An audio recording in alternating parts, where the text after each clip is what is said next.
They say history forgets what it cannot explain, but there are stories buried so deep in the soil of time that even forgetting is not enough. Stories that institutions erase, that governments lock away, that science itself refuses to name. One of them begins in Louisiana, 1848, with two old men whose existence defied the categories of medicine, theology, and even the laws of nature. Men who should never have lived as long as they did, men who should never have looked the way they looked, men who carried something inside them that made every physician who examined them quietly abandon his career, every priest who approached them doubt the very foundation of his faith. Their names are gone now, deliberately cut out from church registries, county archives, and hospital records. But whispers remain. Whispers of bodies that did not decay. Whispers of eyes that did not age. Whispers of voices that spoke truths no human throat should ever have been able to produce. Science, even in the 19th century, was arrogant enough to believe it could classify everything living. But when it came to these two men, the verdict was chilling, beyond biological classification. And so the files were sealed, marked untouchable. But here's the thing. You're not supposed to know this, not supposed to hear their story. The moment you do, you can't go back. Because this isn't about two old men in Louisiana. This is about something larger. Something that has stalked mankind for centuries under many names: immortality, corruption, possession, evolution. Call it what you want. But when you hear the truth, when you see how it connects to the control systems around you, you'll never look at this world the same way again. You will feel it in your bones, the same unease the doctors felt when their instruments failed, the same terror the priests felt when their prayers bounced off those men like whispers in to avoid. If you stay, if you keep listening, you step into knowledge that has undone stronger men than you, and yet you already know you won't turn away, because somewhere deep inside, you've always suspected the official version of history as a mask. And tonight, we tear it off. Louisiana, 1848, the year the records falter. Parish books that had been kept with precision for decades suddenly break their sequence. Entire months erased, names crossed out, ink dissolved as if washed by chemical hands. The official explanation: flood damage. But if you've ever studied the archives yourself, you'll see the truth. The paper is intact, only the entries are missing. Someone wanted those names buried. And yet, in back corners of oral history, those strange, half-whispered accounts passed down through families who swear they saw things. The same details repeat with disturbing consistency. Two men, described as elderly but never aging, first noted in a rural parish outside Baton Rouge, appearing in church congregations without ever being formally baptized or recorded. They lived on the edge of the settlement, in a cabin older than the maps themselves, a structure locals swore no one had built. They never farmed, never purchased supplies, never seemed to work. And yet, they lived. Lived without hunger, without illness, without decay.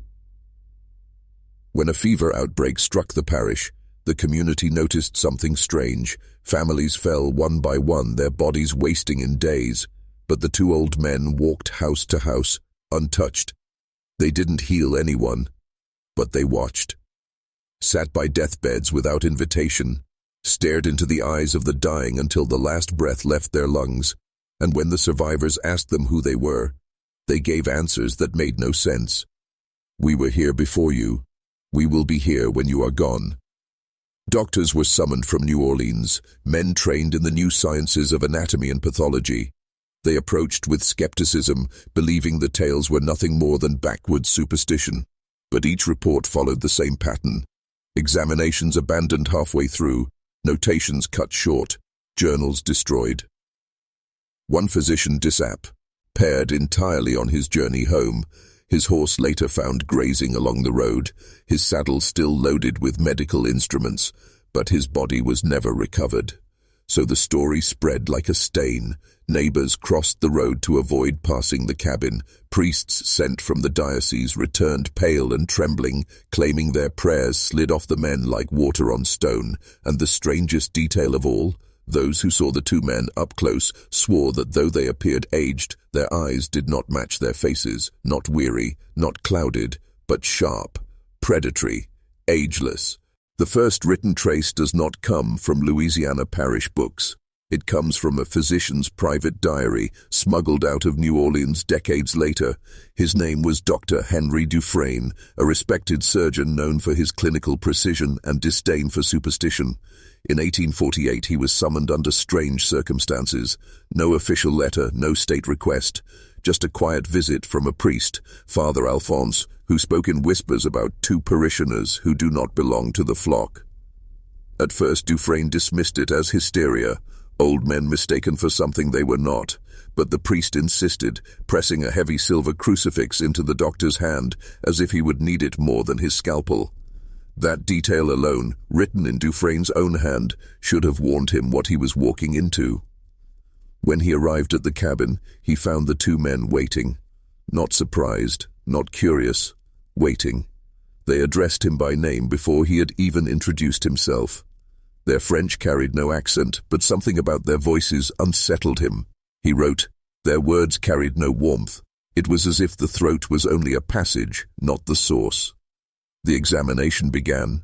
He noted their skin, pale but unnaturally firm, as though time had thickened it into something not quite flesh.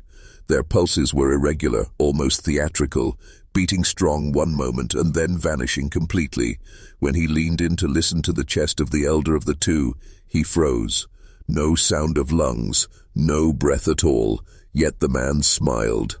Dufresne tried to mask his unease. He pressed harder, examined deeper. That's when he saw it. He wrote only one line in his journal about this moment, underlined 3 times. The eyes do not blink. He realized that in the full hour of their meeting, neither man had blinked once. The priest urged him to continue to record everything for the diocese, but that night, Dufresne confessed in his diary that he burned half his notes. Why? Because when he left the cabin, one of the men whispered something in his ear, a phrase in a language he could not recognize, yet for weeks afterward he could not stop hearing it, repeating in his mind like an echo that did not belong to him. He died less than a year later, suddenly at the age of 43. His diary vanished for nearly a century, surfacing only in fragments, and every surviving page bears the same chilling footnote, scrawled in shaky handwriting. They are not men. By the 4th week, the farmer's story had spread beyond his land. Word of the hole that spoke carried across taverns, market stalls, and church steps. Men laughed at first, dismissing it as drunken rambling or the fevered tales of a man who worked too long under the sun. But laughter has a strange way of faltering when too many mouths repeat the same words. At night, villagers began to claim they heard it too. A low hum on the wind, a muttering that clung to their windows. Farmers ploughing near Hale's property said their horses refused to pass the edges of his field, hooves locking in fear. Mothers forbade their children from walking near the fence line, though the children whispered that if one listened closely, the ground itself seemed to breathe. The priest, Father Donnelly, stood one Sunday before his flock, trembling as he warned against false temptations and the snares of the devil that rise not from heaven above, but from the soil beneath. His voice cracked when he said it, as though he too had listened at the edge of that scar in the earth. The more the villagers avoided the farm, the more the voices called. Tobias Hale began waking to find small offerings left at his gate. A wooden cross, a dead crow, a crude carving of a horned figure. No one admitted to leaving them, yet everyone swore they never passed near the farm after dusk. It was no longer just Tobias's burden. The entire village felt the soil turning against them, and a question none dared ask aloud tightened its grip on their throats. Had Hale opened something that was never meant to be touched? The first signs were subtle, too small to call evidence, yet impossible to ignore. Tobias woke one morning to find the soil around the hole unsettled, as if it had been clawed at in the night. No tracks led to or away from it, only the earth itself disturbed, puckered and torn, as though something beneath had shifted. By the following nights, a smell began to rise. Not the rot of animals or the sourness of stagnant water, but something metallic, thick and biting. The villagers who passed near Hale's land described it as the scent of blood after iron has rusted. They spoke of it only once before falling into silence, eyes downcast, as if saying more might invite it closer. Then came the shadows.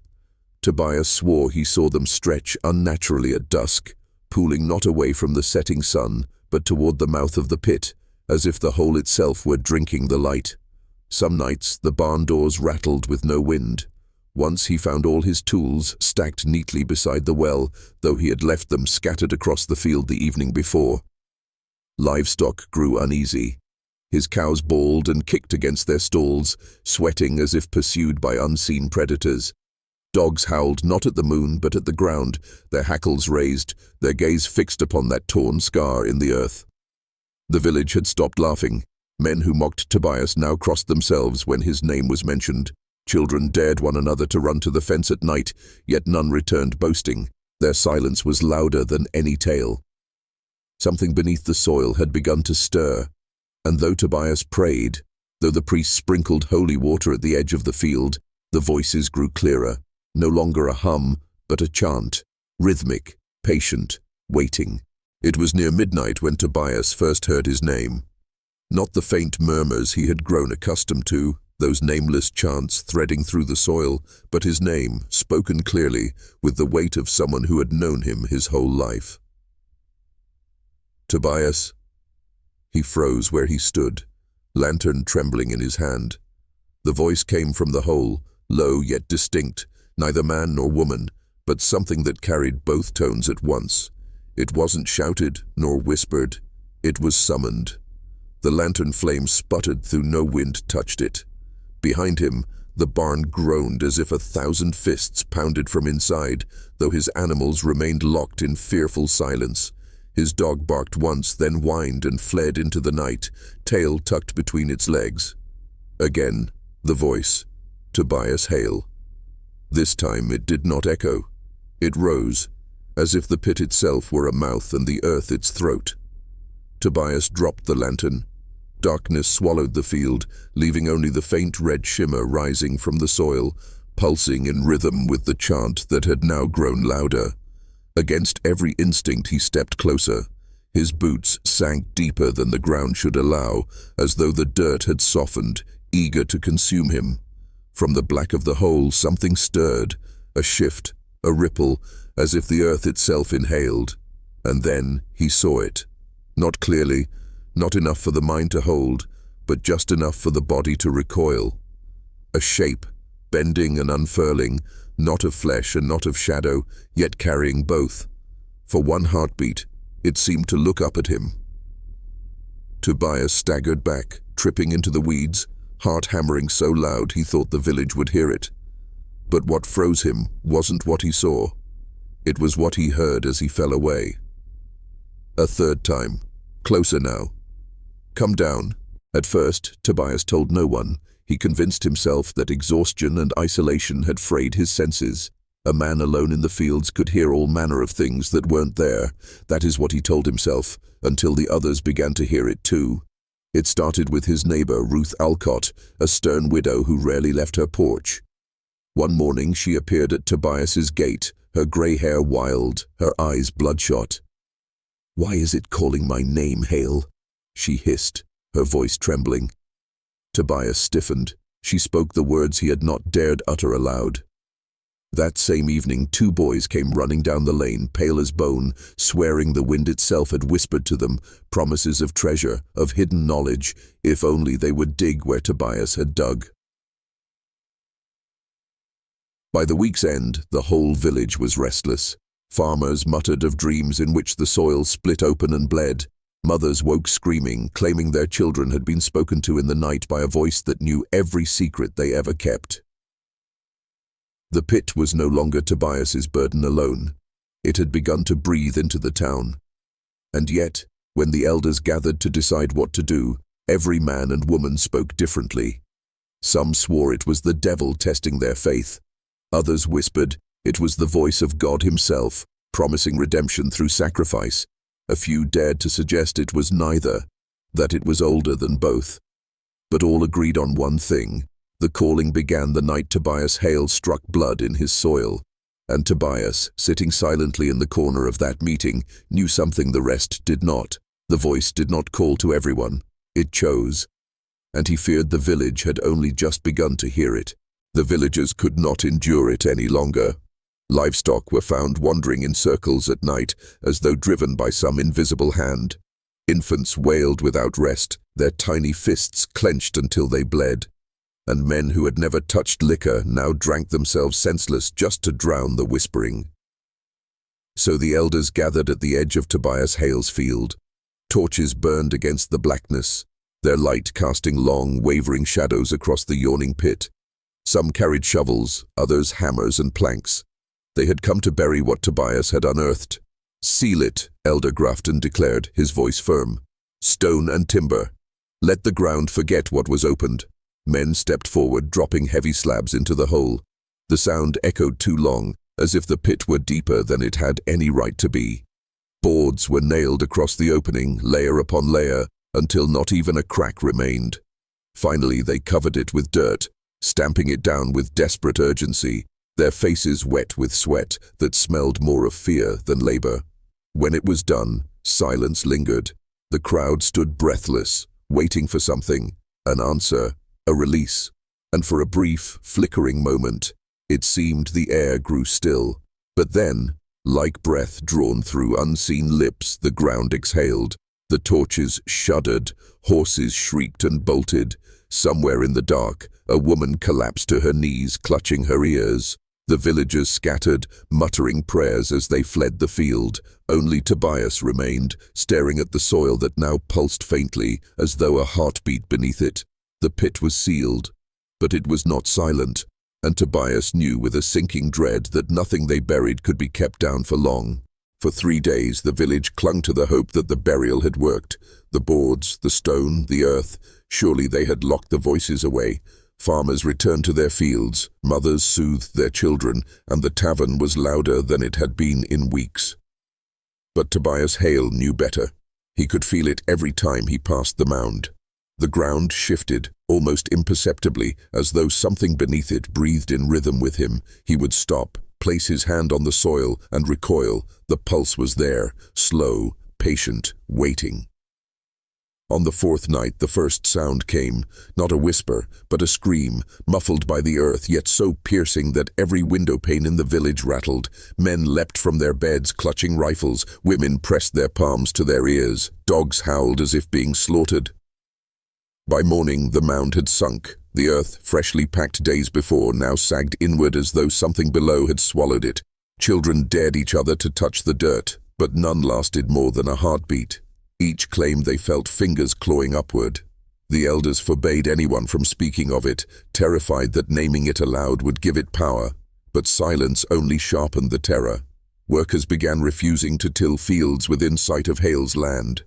Horses reared at the faintest breeze from that direction, and Tobias, restless and sleepless, swore he heard voices calling his name, not in whispers, but in laughter. The pit was no longer a wound in the earth. It was becoming a mouth, and soon it would hunger. It happened on the 7th night. The moon hung thin and crooked, like a blade waiting to fall. When the first villager saw it, the earth of Hale's mound shuddering as though struck from below. Chickens shrieked, barn doors slammed open without wind. Tobias had been waiting, seated on his porch with a lantern burning low. He didn't bother with the Bible this time. He only gripped the handle of his spade, the same one that had opened the cursed soil. The ground buckled once, then again, harder. The boards they had buried beneath snapped with a sound that carried across the valley, a thunderclap under the earth. Men rushed from their homes, rifles in hand, but froze as the dirt began to rise, not collapse, rise, swelling outward like something beneath was forcing its way into the world. Then came the voices. Not whispers now, not even screams. They were chants, rhythmic, layered, thousands of tongues speaking words no human throat could form. The air thickened, heavy as pitch, and children fainted from the pressure alone. The soil split, fingers, long, blackened, half-formed, thrust upward into the night. Not one hand, dozens. They clutched at the air, clawing against nothing, writhing as though drowning. One villager fired his rifle. The shot cracked the night, but the hands did not bleed. They did not even flinch. Instead they turned, every clawing gesture suddenly directed toward the living. The mound tore apart.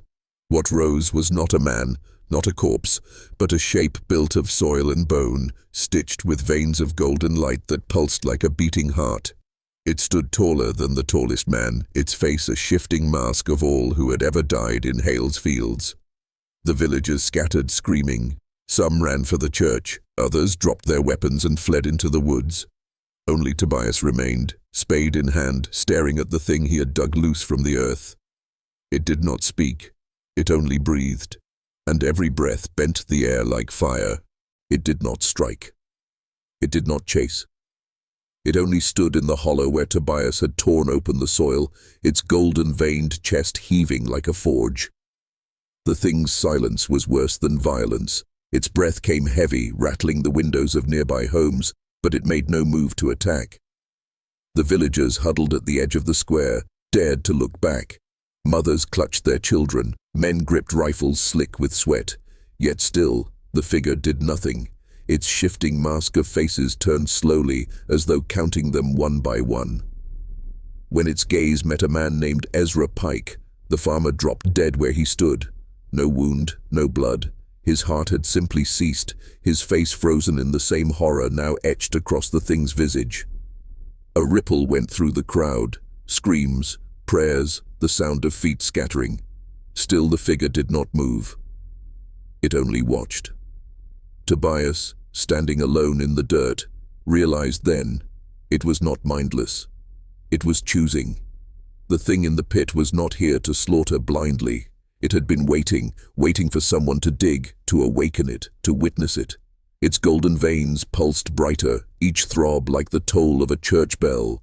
With every pulse, another villager collapsed, sometimes dead, sometimes only senseless, but all in silence. The church bell itself began to ring, though no hand touched its rope. Each clang matched the glow within the creature's chest. It was not just alive, it was in rhythm with the village, bending sound, bending breath, bending time. Tobias gripped his spade tighter, his knuckles white. He wanted to run. God help him, he wanted to run. But something deeper held him there, something colder than fear, sharper than duty. The thing in the hollow was waiting for him. And Tobias knew, if he fled, the entire valley would burn. So he stepped forward. The earth gave a low groan as Tobias stepped closer to the hollow, spade trembling in his grip. Each footfall felt like it sank deeper than it should, as though the soil wanted to pull him down into the same pit that had birthed the Watcher. The figure's golden veins dimmed, then flared again, as if acknowledging his courage, or mocking it. Its face shifted once more, the fragments of villagers' features sliding over its surface like wet clay. For a moment Tobias thought he saw his own face flicker there, pale and wide-eyed, before melting back into another's. "Why me?" he whispered, though no one was close enough to hear. The Watcher tilted its head, not like an animal, not like a man, but like something that remembered both and belonged to neither. Then it moved. Not with speed, not with violence. It took a single step.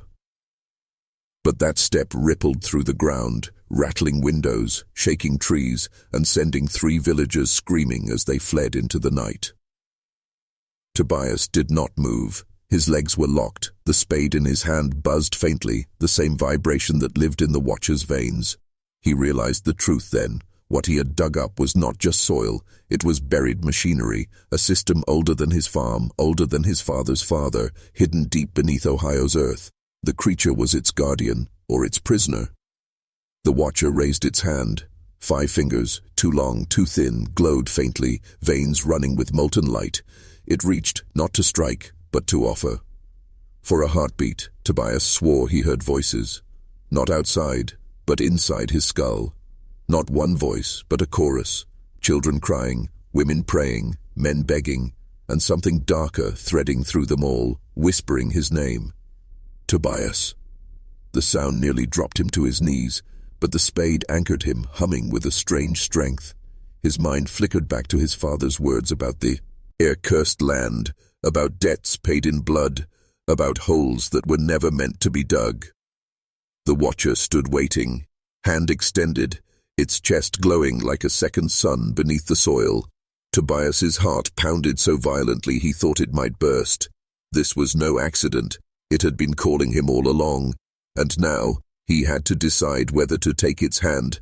Tobias's breath came in ragged bursts, the night air sharp in his lungs. The watcher's hand hung between them, glowing veins pulsing like a heartbeat outside of flesh.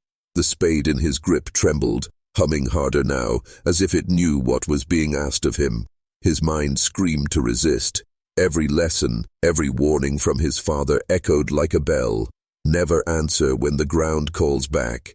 And yet, his body betrayed him. His fingers twitched, his knees bent. Step by step, he found himself drifting closer, not out of choice, but compulsion. The chorus inside his head grew louder. What had been whispers now rose to cries, chants, overlapping voices, until he could no longer tell if they were begging him to stop or commanding him to continue. Tobias. The sound of his name cut through them all. Clear, personal, inevitable. The watcher did not rush him. It only waited, head bowed slightly, as though even it knew this moment was sacred. Tobias realized then with a sick twist in his gut. This was no offer. It was a ritual. He had not stumbled onto forbidden ground. He had been summoned to it.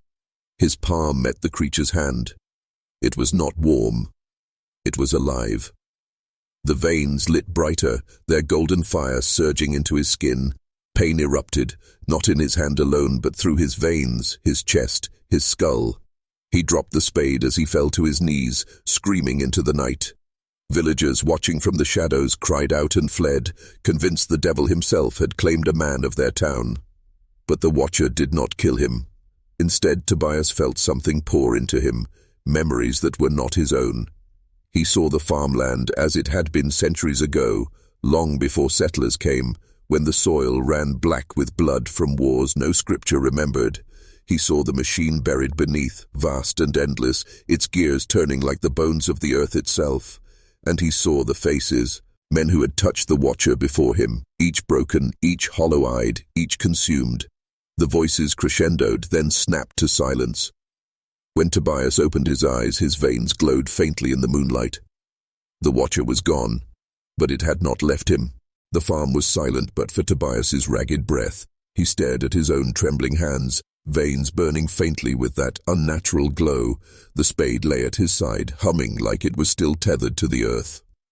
At first he thought it had been madness, a fit, a dream brought on by exhaustion. But then the soil shifted near him, as if stirred by a breath that did not belong to the wind. He flinched backward. The dirt he had dug hours before now pulsed faintly, like a wound still bleeding. Something inside it wanted out, something that had always been there. His chest ached, his pulse uneven. On instinct he pressed his palm to the ground. The earth moved. Not much, just a ripple, subtle as water when a stone drops into it. But it was enough to freeze his blood.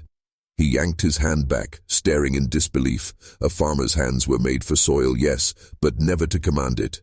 From the tree line, a voice cut through the night. There, by the grave pit.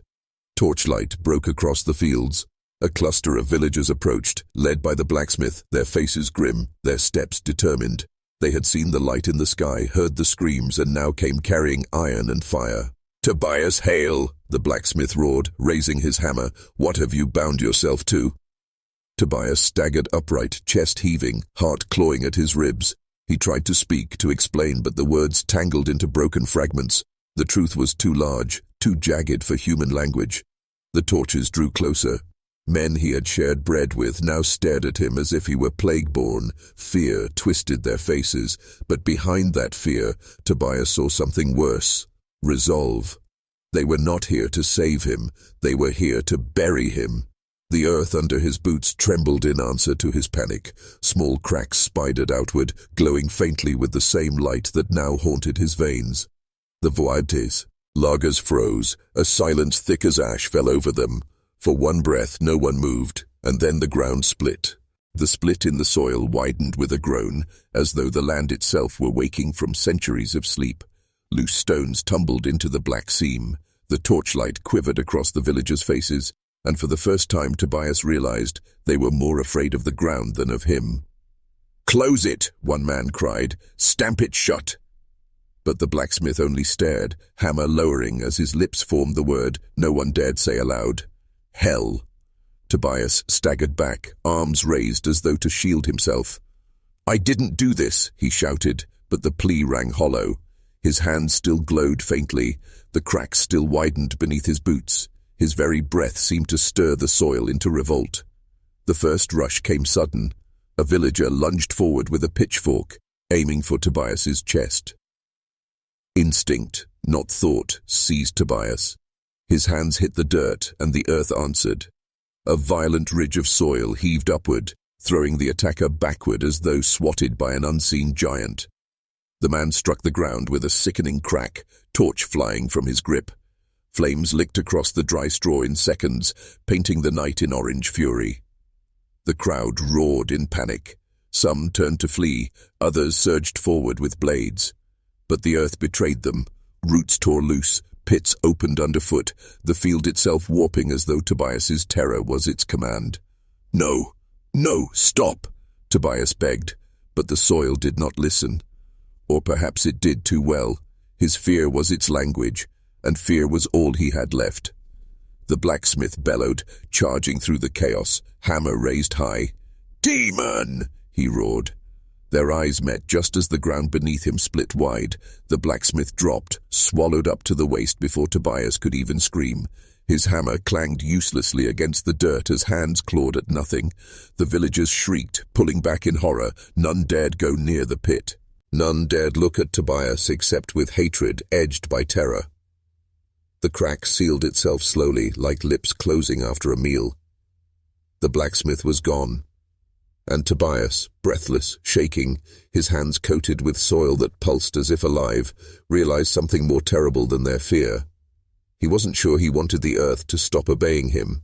The firelight thrashed against the night as villagers scattered, their cries fading into the distance. Tobias remained alone in the field, the soil still quivering faintly beneath his palms, like a beast awaiting its master's next command. He should have run. He should have chased after them, begging forgiveness, swearing he was no demon. But his legs refused. The earth was speaking again. Not with words at first, just vibrations. A low hum rolling through his bones, the same tone that had haunted his dreams since the first spade struck that cursed ground. But now it sharpened, layered, until meaning began to thread itself through the sound. Tobias, Tobias, deeper, deeper. He staggered back, clutching his head. "No, you're not real. You're not real." His voice cracked against the empty night. The soil pulsed where the blacksmith had vanished, like a heartbeat pressing against the earth's skin. Every pulse echoed inside Tobias's chest. The rhythm was not his own, yet it guided his breathing, slowed it, steadied it, made him feel less like a man fleeing death and more like something older, something rooted. The whispers grew clearer. "They will not forgive you. They will not forget. You are ours now. Come down where the blood still burns." He sank to his knees, fingers digging into the dirt, horrified at how natural it felt. The earth did not resist him. It yielded, softening, opening, almost welcoming. From the tree line, a scream cut through the dark. One of the villagers, too slow to escape, was pointing toward him, torch raised. "There he is," another voice bellowed. "The devil walks among us." The mob was gathering again, torches and pitchforks bobbing like fireflies of fury. But this time, Tobias did not tremble. His fear was different now, less of them, more of himself. The ground beneath his knees rippled like water. The hum inside his chest swelled, a chorus, rising from below. He felt his lips part, and though he meant to plead for peace, another sound came out, low, guttural, foreign. The villagers stopped at the edge of the field, hesitant. The earth shifted at Tobias's command, and the whispers for the first time laughed. The villagers surged forward, torches flaring against the black horizon. Their shouts tore through the night like the clang of iron on iron. "Burn him! Drive the devil back to hell!" Tobias rose slowly, his body trembling, not from weakness but from something stirring deep beneath his skin. The hum had not left him. It thrummed now with every heartbeat, a hidden drumbeat that drowned out their rage. One man hurled a stone. It struck Tobias's shoulder. He didn't flinch, Another lunged with a pitchfork, but the earth betrayed him. His foot sank ankle-deep into soil that just moments before had been solid. He screamed, torch falling, fire licking across the grass. The crowd recoiled, their courage faltered, but fear, once planted, blooms into madness. They pressed again, a tide of desperation. Tobias raised his hands. Instinct, not will. The ground split in response. A fissure cracked across the field, swallowing flames and torchlight alike. The sound was not that of breaking stone, but of something alive. Ribs pried apart, a mouth opening. From the chasm bled a heat no fire could claim, a copper stench of old blood, thick enough to choke. The mob froze. One of the elders, grey-bearded, trembling, lifted his cross and shouted, "Begone, fiend! We cast you out." But Tobias only shook his head. His voice was no longer his own when it answered, "You cannot cast out what was buried before your God learned to speak." The villagers broke then. Some fled into the trees, shrieking. Others dropped to their knees, wailing prayers. A handful, either braver or madder, hurled themselves forward in blind defiance. The earth devoured them whole. The crack sealed behind their screams, leaving only silence and smoke. Tobias stood at the center of it all, chest heaving, eyes wide with horror and awe. The whispers surged, triumphant. "Deeper, Tobias. The surface is no longer yours." The earth did not close completely. A thin crack remained, pulsing with red light, as if the soil itself had veins that bled from some unseen heart. Tobias stared down into it, sweat dripping into his eyes, chest pounding with both terror and hunger. The mob was gone, scattered into the night like frightened birds. Only the echo of their cries lingered in the fields, carried by the wind. Tobias was alone now, or rather, no longer among men. The whispers pressed in on him, heavy and irresistible. "Step inside. We have been waiting since the first spade broke the skin of this world. You are chosen, because you touched the wound." He fell to his knees at the crack's edge. Heat licked up at him, not like fire, but like the breath of something alive. Beneath it came a sound, steady, measured, like a pulse beating against the stone walls below. Tobias whispered hoarsely, "What if I don't?" The soil shifted beneath his palm. Warmth surged into him, flooding his veins like molten iron. His body shook violently, vision tunneling. He gasped. His blood itself began to answer the heartbeat below. There was no choice left. His body belonged to the call. He lowered himself into the fissure. The earth welcomed him, closing around his shoulders, then his chest, then his face. There was no dirt choking him, no suffocation, only a strange, slick passage drawing him downward. For a moment he thought of the villagers, of his father, of the farm above, sunlight, the smell of hay, the sound of cows at dawn. But those memories were slipping, thinning like smoke in the wind. Then he saw it. A chamber opened beneath the earth, carved not by men, but by something older, deeper.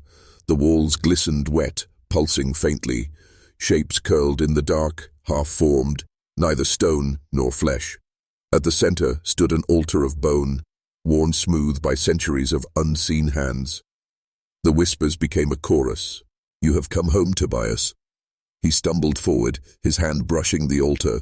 The stone was warm, warm like skin. His heart no longer beat in his chest. It beat below, in the earth itself. Tobias stood trembling before the altar. The chamber hummed as though the earth itself was breathing with him. Shadows bent unnaturally along the walls, elongating into crooked forms that resembled human silhouettes, yet none of them moved like true men. Then he saw it, etched into the stone floor around the altar. Names, dozens, perhaps hundreds, carved deep into the glistening surface. Names he did not know. Some were worn away, swallowed by time, but others shone as if freshly cut. One made him choke on his breath. It was his father's name. He staggered back, staring.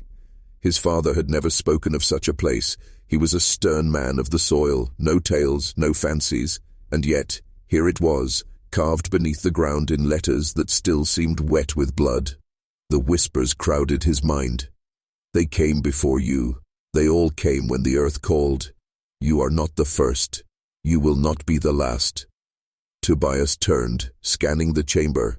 On the far wall, shapes dangled, sacks of flesh, half fused into the stone. Their faces were twisted, eyes wide as if caught forever in the moment of terror. Some bore the same farmer's rough clothes he knew from his village, though worn and rotted beyond recognition. One of them twitched. Tobias stumbled, breath ragged.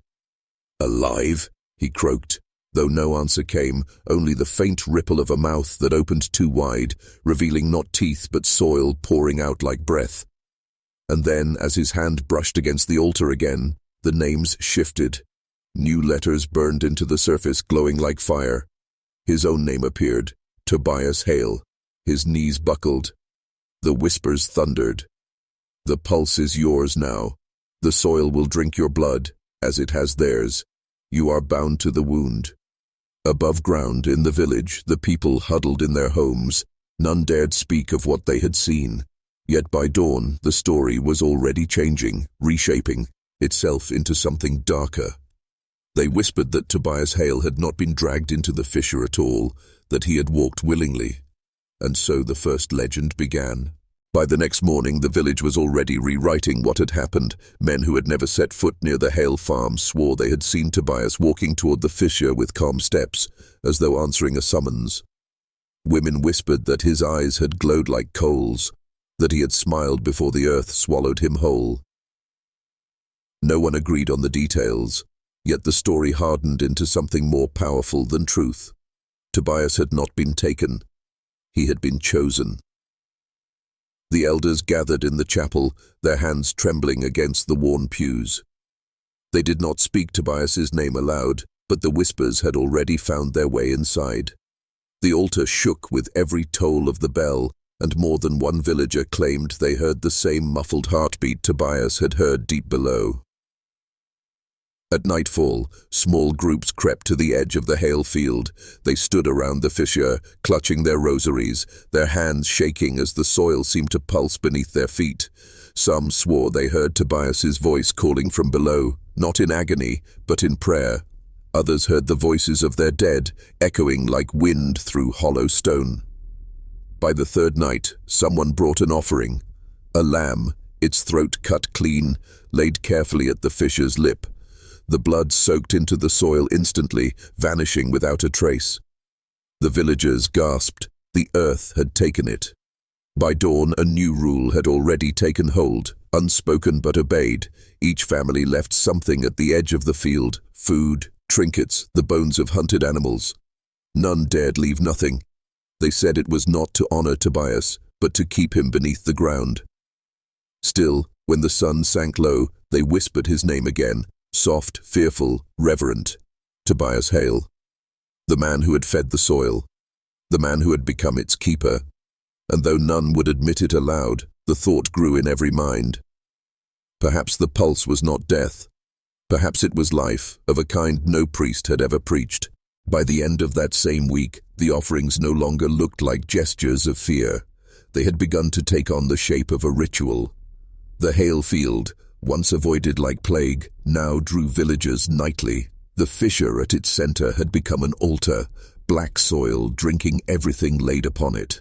The villagers came silently at first, slipping out under cover of dusk with baskets of grain, with rabbits freshly skinned, with coins and silver trinkets. But soon, silence was no longer enough. Someone whispered a prayer before casting their gift into the hole. Someone else sang a hymn, though the words bent strangely in the air, their melody fractured as if the soil itself distorted sound. And then, a child, no more than 6, claimed she had seen a hand rise from the darkness and take the bread her father had left. She said it was Tobias's hand, though she had never seen the man in life. She described it in perfect detail. The story spread. By the following night, no one simply dropped their offering. Each knelt. Each spoke words, whether prayer or plea, and when the soil answered, by swallowing the gifts instantly, or by pulsing beneath their knees, they felt it as a covenant. But something darker crept in with their devotion. Livestock began to disappear from barns, their tracks leading always to the Hale field. A dog was tied to the fissure by a trembling man who swore his wife was ill and only this would cure her. The villagers gasped as the earth shook and the dog vanished without a sound. By dawn, the wife awoke. From that day on, they no longer called it Tobias's curse. They called it Tobias's blessing. The priest in the chapel tried to fight it. He preached louder, slamming his fist against the pulpit, warning them that this was not God, but something older, something that demanded blood instead of grace. But when his own sister fell ill, the priest was seen at the fissure, kneeling, holding a lamb in his arms. The village was no longer a village. It was a congregation, its church buried in the soil, and every heartbeat they heard beneath the ground was Tobias's, or what Tobias had become. The villagers spoke of Tobias as if he were still among them, but beneath the earth, something else stirred. He had not died when the soil swallowed him, or perhaps he had, and death had only been a door. What remained of Tobias was no longer flesh, but neither was its spirit. He was becoming. In the darkness, he felt the weight of every offering pressed into his chest, sinking into him like stones into a well. Grain gave him warmth, silver gave him strength, blood, whether spilled from lamb, dog, or man, was different. Blood fed him.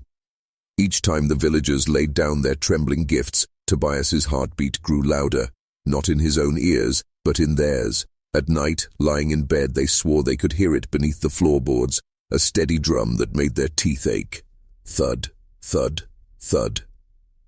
The children dreamed of it. The elders pressed their palms against the earth as if to touch it, and the soil, black and damp, pulsed faintly under their hands like the skin of a sleeping beast. Beneath, Tobias's body was not his own. His veins stretched into the roots, threading through the earth. His bones hardened into stone. His eyes, though closed, saw everything above, as though the soil had become his skin. He saw the priest kneel. He saw the lamb lowered in trembling arms. He felt its blood seep through the ground, filling him, weaving him tighter into the soil's hunger. But what the villagers did not know was this. Every prayer they whispered into the fissure was not just heard, it was recorded. Tobias felt their words wrap around him, layer upon layer, until he was encased not only in soil, but in their desperation. He became their grief, their sickness, their fear, and with each plea, each offering, each drop of blood, he grew less man, less memory, and more covenant. The soil was no longer just earth, it was a lung, breathing with him, a heart beating with him.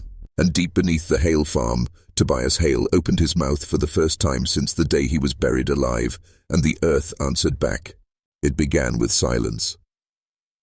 For weeks the villagers had grown accustomed to the rhythm. Offerings at dusk, the earth trembling faintly in response, Tobias's heartbeat echoing in their chests like an unseen drum. It had become a ritual, almost comforting in its terror. But then came the day when old Marin refused. She was a widow, her children long dead, her hands crippled by years of toil. She had nothing left to give but her own hunger, her own thin body. When the villagers came to collect her portion, she spat into the soil instead. "No more," she croaked, her eyes sharp with the defiance of the dying. "The earth has taken enough." That night the village held its breath. Some waited for screams, others prayed she was right, that the silence meant Tobias had finally gone still beneath the farm. For hours nothing stirred, not the ground, not the trees, not the air. But just before dawn, the soil beneath Marin's cottage began to shift, slowly at first, then with a grinding, twisting force that bent her floorboards upward. Her neighbors heard it, the groan of wood, the rattle of dishes, the muffled thud of something dragging itself through the earth. By the time they reached her door, it was too late. The house had sunk, not collapsed, not burned, sunk, as if the foundation had been swallowed whole. They saw only the roof, canted at a strange angle before it too slid beneath the earth like a stone dropped into black water. When morning came, the cottage was gone. All that remained was a wet depression in the soil, pulsing faintly, as though the ground itself had taken a deep breath and held it. That day, no one spoke of refusal again.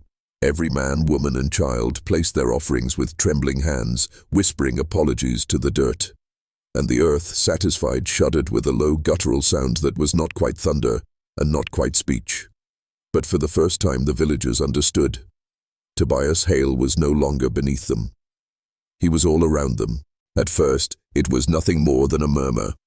The villagers swore it was the wind or their own tired minds or the creak of trees in the distance, but the truth was heavier, darker.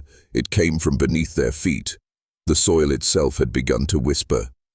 When they bent to place their offerings, the ground answered.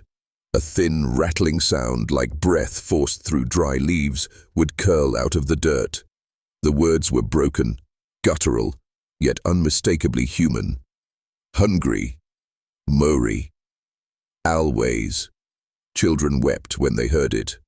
Old men clutched their chests and prayed louder, but their prayers felt swallowed, absorbed, as if the ground drank the very sound of them. One night, a farmer named Elias lingered too long. He pressed his ear to the soil, trembling but unable to resist. He wanted to know if it was Tobias, if the boy who had been born without a pulse had finally found his voice. What he heard was worse. Not boy. The ground hissed, the syllables dragging like a blade across stone. Not one.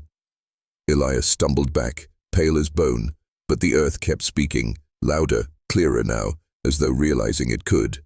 Blood, roots, veins, feed. The next day, Elias did not leave his bed. His wife found him curled on the floorboards, hands over his ears, blood trickling from the canals where his hearing had been. By morning, his lips were gone too, torn ragged, as though he had tried to silence the whispers the only way he could. The villagers buried him quickly, but they could not bury the truth. Tobias was no longer just a boy beneath the soil. His voice had split, scattered, multiplied. The land itself was speaking, and the message was clear. It would never be full. The villagers had tried to ignore the whispers, to pretend they were nothing more than tricks of exhaustion or the devil tempting weak minds, but one among them refused to dismiss the voice beneath the earth.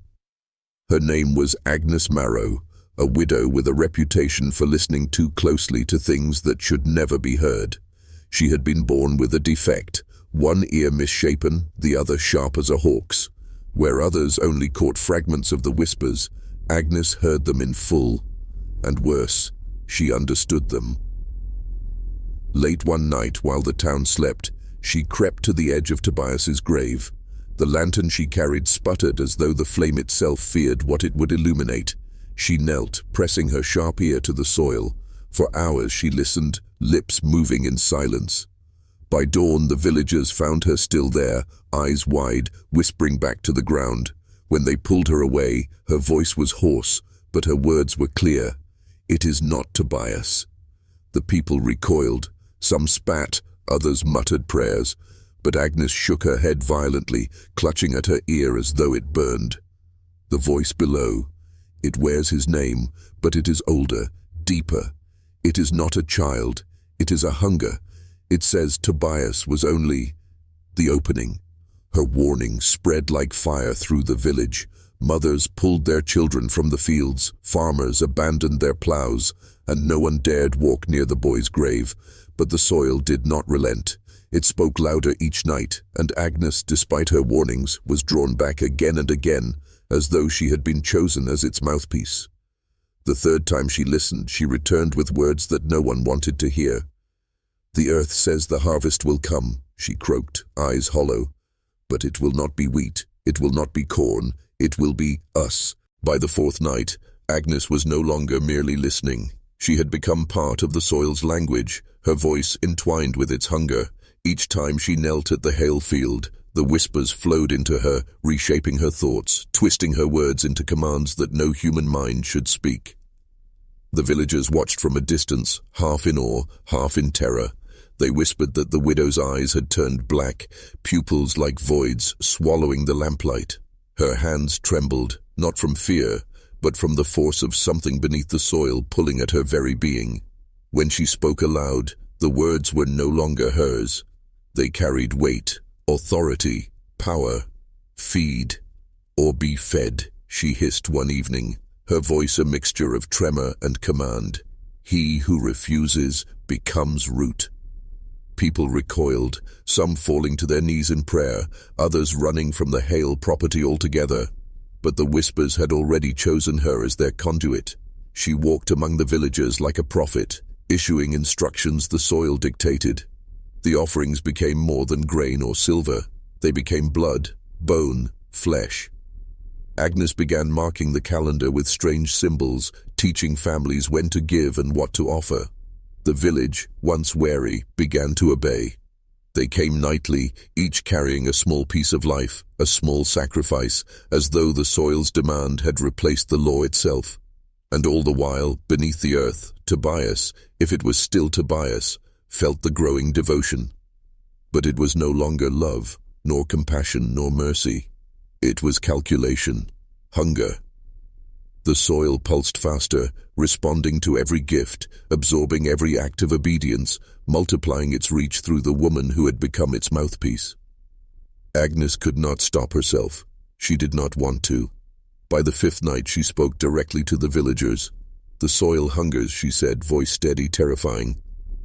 "Add that it will be patient, but it will not be denied." No one laughed. No one questioned her. Because the earth beneath them had already begun to prove that it could take more than just offerings. It began with young Thomas Riley. Thomas was stubborn, as most boys are, but he carried a deeper disbelief. He had watched the village tremble before the Hale field night after night, offering grain, rabbits, even the blood of animals, and yet nothing seemed to stop the soil from pulsing, from whispering, from demanding more. One evening, under a blood-red sunset, Thomas did what no one else dared. He stepped past the trembling line of villagers, walked to the fissure, and left nothing, not a single offering. He spat on the soil, daring it to act. For hours, silence reigned. Then, the ground trembled faintly at first, a gentle warning. Thomas laughed nervously, brushing his boots against the dirt, but the tremor grew, slowly, then violently, splitting the earth beneath his feet. The whispers began low at first, then rising, resonating deep inside his chest. They spoke his name, twisted and distorted until it sounded like an echo in the bones. "Thomas! Root! Root!" Panic seized the villagers. They tried to pull him back, but the soil moved faster than their hands could reach. Tendrils of black earth clawed at his ankles, curling around him like fingers. He struggled, screamed, but the ground consumed him inch by inch. By the time night fell completely, Thomas was gone. His cries echoed no longer, but the soil throbbed with satisfaction. The village knew, with absolute clarity, that defiance had consequences. From that day forward, no one dared leave a single offering incomplete. They did not ask why, and they did not question the hunger beneath the Hale field. The soil had chosen its first victim, and it would not forget. But as terror gripped the village, a few whispered among themselves, questioning the origin of this curse. What force could animate the earth so? Why Tobias? And why had his family's hands played so intimately in this dark covenant? The soil had punished, but the secret of its hunger, the origin of its thirst for obedience, remained hidden, an ancient darkness waiting to be uncovered. The truth had been buried long before Tobias was ever born. Decades earlier, in the waning years of the 1700s, the Hale family had made a choice, a pact whispered under the cover of darkness, inked in blood, sealed with a prayer that no soul should speak aloud. It began with greed, desperation, and a fear of mortality that consumed every man in the family. They had stumbled upon the fissure, a thin crack in the earth that smelled of iron and decay. Within it, they found something ancient, something not fully alive, not fully dead. The whispers had already been there, waiting, patient. The soil itself was sentient, its hunger primordial, its memory longer than any human lifetime.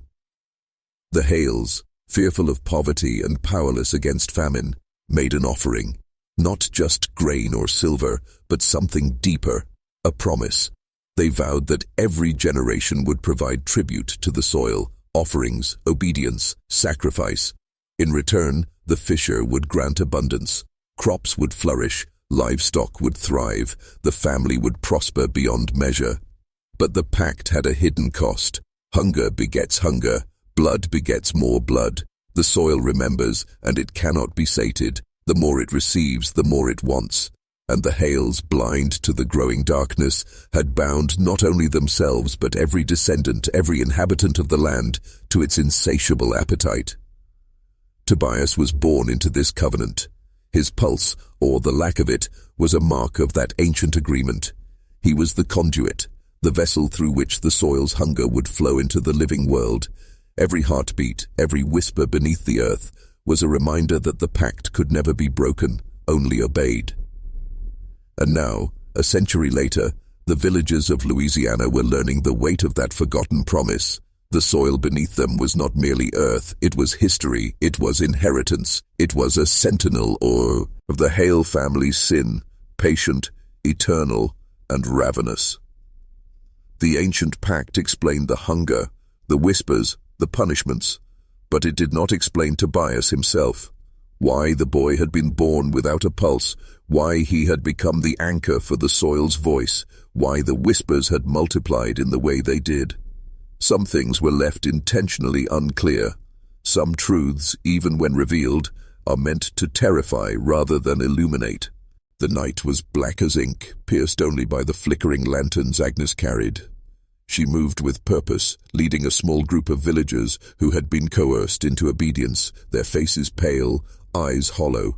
Each step toward the Hale field was heavy, each breath tinged with fear. Agnes had prepared. Symbols carved into the soil, drawn in powdered bone, formed intricate patterns that twisted and spiraled outward, consuming the space around them. Candles burned in precise alignment, their smoke curling into shapes that seemed alive, writhing with anticipation. The whispers beneath the soil grew louder as she spoke, responding to her voice as though they had been waiting for this moment. The villagers stood in a circle, offerings clutched tightly in trembling hands. Grains, small animals, droplets of blood. None dared speak. Agnes began chanting words that no human tongue should form, syllables that ripped through the air with both beauty and terror. Beneath the earth, Tobias stirred. His heartbeat, faint and irregular, synchronized with the chant. Slowly, inexorably, the fissure widened, black soil curling upward like a rising tide. The whispers became coherent, commands, demands, promises. Tobias felt them in every nerve, every cell, the pull of the ancient pact asserting itself. Agnes's voice rose, commanding, shaping, binding. "Come forward," she said, her eyes locked on Tobias's hidden form beneath the ground. "Let the hunger speak through you. Let it claim its instrument fully." The villagers gasped as the earth moved violently, tendrils erupting to cradle Tobias. His form shimmered, barely human, limbs elongating and twisting as if being rewritten. The soil's voice, through Agnes's command, flowed into him. He was no longer just a boy, he was conduit, vessel, godlike in his connection to the hunger beneath the world. Some tried to flee, but the earth responded. Dead, gripping ankles, pulling them back, reminding them that the pact extended to all. Fear solidified obedience, and Agnes, now trembling, whispered the final incantation. The soil surged, Tobias's pulse, or absence thereof, amplifying, until the whispers filled the air, not just around the field but in every corner of the village, echoing in the hearts of all who remained.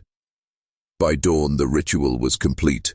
Tobias had become fully the voice of the soil, the living embodiment of the ancient pact, and the villagers, broken and obedient, understood the chilling truth. Resistance was impossible, defiance fatal, and the hunger eternal. The village did not recover. Fear became the rhythm of life, each heartbeat synchronized to the pulse of the earth beneath. No one spoke of the ritual, except in whispers, and even whispers were carefully measured. The Hale field had become both altar and prison, and Tobias, the boy who was no longer just a boy, stood at its center, silent, eyes reflecting the endless hunger below. But the soil was not content to remain confined. It had tasted fear, obedience, and blood, and it hungered for more. Every night the fissure widened imperceptibly, small enough to avoid detection, yet large enough to draw life into its ever-expanding domain. Roots, dark and sinuous, reached outward, burrowing beneath fences, cottages, and farmlands. The earth itself became an extension of Tobias, carrying whispers, commands, and visions of terror to every corner of the village. Villagers awoke to find small objects shifted, animals gone, water turned bitter with soil, and the whispers invading their sleep. Dreams were no longer safe.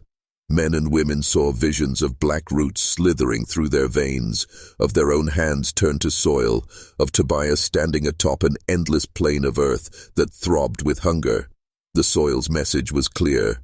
The pact did not end with obedience. It demanded expansion, reach, dominion. Those who resisted, even silently, vanished. No screams, no struggle, just absence. The soil took them silently, dragging them into darkness, feeding its growing consciousness through Tobias. Those who remained could only watch, trembling, understanding that the earth was no longer just a threat. It was an active intelligence, relentless, eternal, and spreading. The village became a prison, the villagers shadows of themselves. Every step, every breath, every heartbeat was measured, regulated, and offered. Tobias walked among them, the embodiment of their fear and the soil's will, silent yet omnipresent, commanding the rhythm of life itself. And the whispers no longer spoke only to the village. They had begun to reach the outskirts. Travelers passing by the edge of the farmland reported a strange sensation, the ground almost speaking to them, urging them to stop, to listen, to obey. A new hunger was awakening, a slow, inexorable expansion that no one could stop. By the end of each night, the realization settled like a stone in every heart. The soil's appetite was infinite, its reach unending, and the village was only the beginning. By now, Tobias was no longer recognizable as the boy who had once walked among the villagers. His form had shifted, elongated, a subtle distortion of human anatomy that hinted at something older, more powerful. Limbs moved with unnatural precision, eyes glowed faintly in the dark, reflecting not light but thought, ancient, calculating, patient. He had become the soil's voice, its will, its living manifestation. The villagers whispered that he no longer breathed. Yet when he moved, the earth itself seemed to pulse in tandem, every root, every particle of soil vibrating with his presence. Tobias could appear at one end of the village, and the whispering earth would echo his commands across the fields, the streets, even into homes. Fear had become obedience, and obedience had become ritual. No ritual could undo what had been done. Even the most desperate prayers, the most carefully guarded incantations failed to reach him. Tobias was everywhere at once, a being of flesh and dirt, of human memory and soil's consciousness, his identity indistinguishable from the earth he commanded.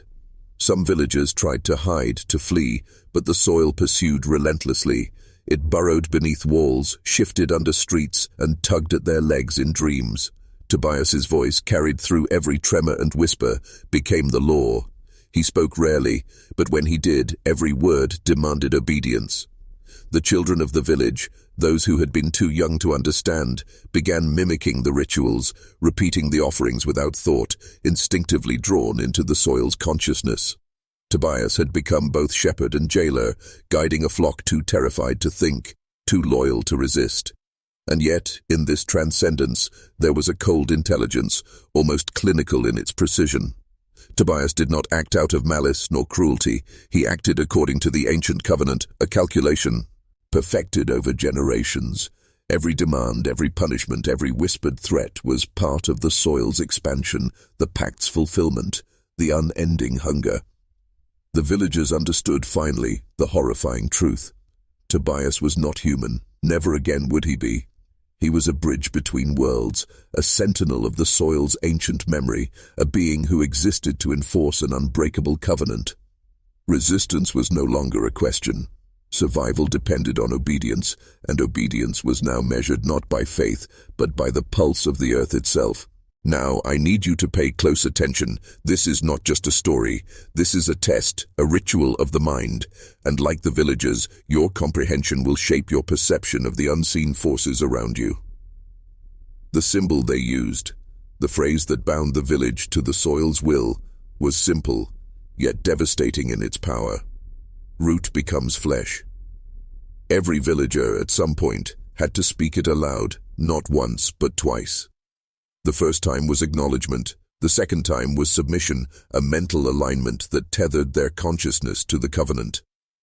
Words are more than sounds. They are keys, portals, instruments of influence. They bind thought to reality, fear to action, obedience to survival.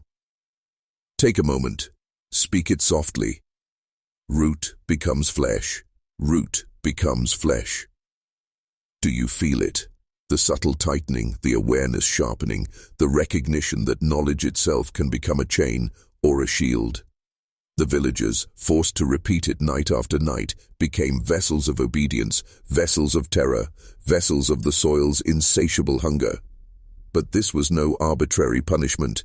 It was control, precise, intentional, and complete. And now you have participated in a small reflection of that ritual. The power of repetition, of deliberate acknowledgement, is more profound than you might realize. It binds your mind, focuses your awareness, and awakens the part of you that recognizes hidden systems, unseen hierarchies, and ancient forces that operate beneath the surface of everyday life. The villagers, once ordinary men and women, now walked in the shadow of fear, obedience, and awareness. Tobias, fully merged with the soil, had become their constant, omnipresent reminder. Survival is a function of alignment. Disobedience is not merely punished, it is consumed, dissolved, erased. Your awareness now carries the weight of the ritual. You have spoken the phrase twice. Twice. You acknowledged the system, the power, the hunger. Twice you recognized the depth of influence hidden in plain sight. And like the villagers, you are now positioned differently. You see patterns where others see chaos, understand rules where others see randomness, perceive danger where others see safety. The story has become a mirror, reflecting not just terror, but mastery, if you are willing to confront it. The village of Louisiana, once ordinary, had been transformed into something eternal, an ecosystem of obedience, fear, and whispered commands. Tobias, merged completely with the soil, had become both god and warden, a living embodiment of a covenant older than any living memory. But the story does not end at the village borders. The hunger is not bound by fences, walls, or human law. The fissure pulses still, and roots now creep beneath neighboring farms, beneath forests, beneath roads that carry unwitting travelers. Every step they take could be a step closer to the whispers, to the soil, to the consciousness that waits, patient and calculating, beneath the world. You, the observer, are not exempt. Knowledge is dangerous. Awareness is a responsibility. Every pattern you see in the ordinary world may conceal a force older, deeper, and infinitely hungrier than anything you have ever imagined. Tobias is not simply a story, nor the village merely a cautionary tale. They are a template, a warning, a mirror of what occurs when obedience, power, and ancient forces converge. And yet, the villagers continue. They walk daily in terror, bound by ritual, bound by fear, bound by the repeated phrase that keeps the soil from consuming them instantly. Their lives are governed by the pulse beneath the ground, and their thoughts, their very identities, are shaped by forces beyond comprehension. The whispers continue, not just beneath the hail field, but everywhere subtle hunger can grow. The soil waits, patient and intelligent, expanding ever outward, consuming more than just land. It consumes compliance, fear, and attention. It teaches the powerful lesson: nothing in this world is truly free, and every act of defiance, every failure to obey, feeds the system, strengthens it, expands it. So remember what you have seen, what you have spoken, what you have internalized. Every glance, yet the ordinary world carries the potential to reveal the extraordinary, the hidden, the dangerous. Tobias remains, the soil remains, the hunger remains, and you now walk in a world where understanding may be your only defense, but awareness can be your greatest curse. The last truth is simple, yet absolute. The pact does not end. It never ends. The hunger is eternal, patient, intelligent, and it waits for the next misstep, for the next observer, for the next defiant soul, for the next pulse of life daring to stand outside the rhythm of the earth's dark covenant. You have now witnessed it. You cannot unsee it. And in that witnessing, you have joined the rhythm of the soil,